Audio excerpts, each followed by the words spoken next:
So the old saying goes that you can't know where you're going until you know where you've been. And the same is true for SEO. We professional search marketers pour a lot of time and energy into analyzing, testing, and reporting which implementations are actually improving your performance and which of them are just waving our hands around hoping for more traffic.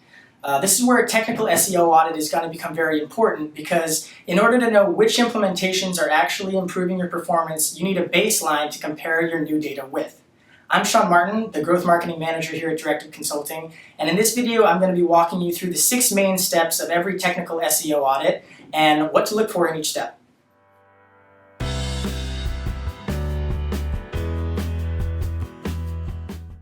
Now, before we get into the meat of a technical SEO audit, it's important to remember that you have your tracking software set up ahead of time before you do anything. You need to have a proper baseline of how you're performing before you implement any changes. Otherwise, you're not going to know what worked, where, and when, and you'll be just as lost as before you started. So the first step of any technical SEO audit is going to be your on-page site optimization. This is going to include certain things like studying whether or not your keywords are targeted for the right audience, making sure you're using the long tail variations of those keywords, and matching up your H1 headers to your actual pages.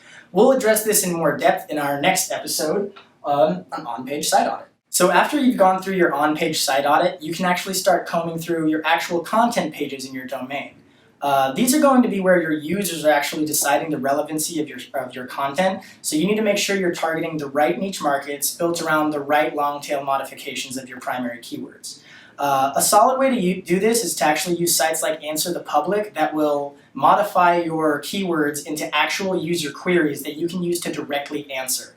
This way your users are always finding your content incredibly actionable and incredibly relevant and never bouncing off because you just aren't writing what they're talking about. Also, make sure you don't have any duplicate content. Google hates twins.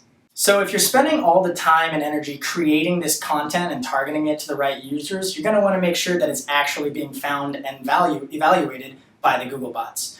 This is where your technical SEO is actually going to turn from emphasizing the user experience to emphasizing impressing the Google bots to improve your ranking.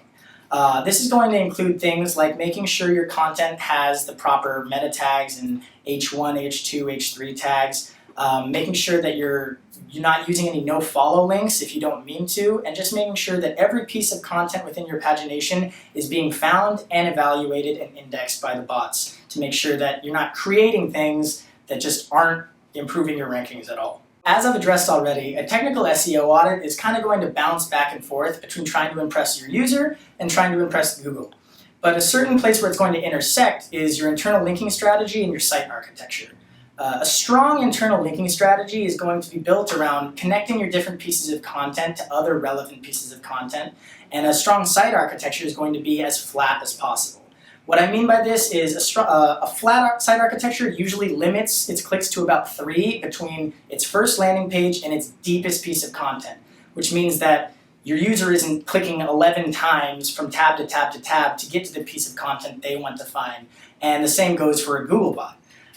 The strongest linking strategies and site architectures are all going to be about maximizing efficiency and convenience for both the Googlebot and the user to make sure your content is being found, seen, and engaged with.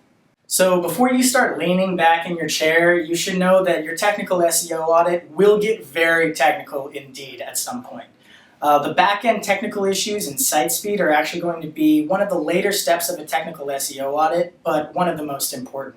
A lot of search marketers actually skip over these parts, and because of that they are very confused when their pieces aren't ranking and being engaged with, because they lack alt text, their images aren't properly formatted, or certain site speed difficulties that they aren't even aware of. An important metric to keep aware of, or an important statistic, is actually a 1-second delay in a mobile page's load time is bound to lose you 8% in traffic. So that alone should show you the importance of site speed and the back-end technical stuff of your site to make sure that you're getting the proper developers and coders on that to fix it. The last step I want to talk about in terms of a technical SEO audit is going to be your analytics and reporting. By last step, all I mean is that I'm addressing them last in this video. They should really be the first priority before you start any technical SEO audit. Like I said at the beginning of the video, you need to know where you were in order to know where you're going. A last thing also is talking about a metric called attribution. You want to be able to attribute the credit for certain increases in traffic or conversions on your site to specific changes you've implemented.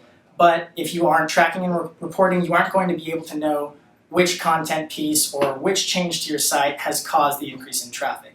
Attribution can be difficult, and we actually have another video which we'll link to discussing different attribution models. But all you really need to know in terms of an audit is you need to be considering all of the different attribution models available to you to make sure you're getting the most accurate picture of your conversion path.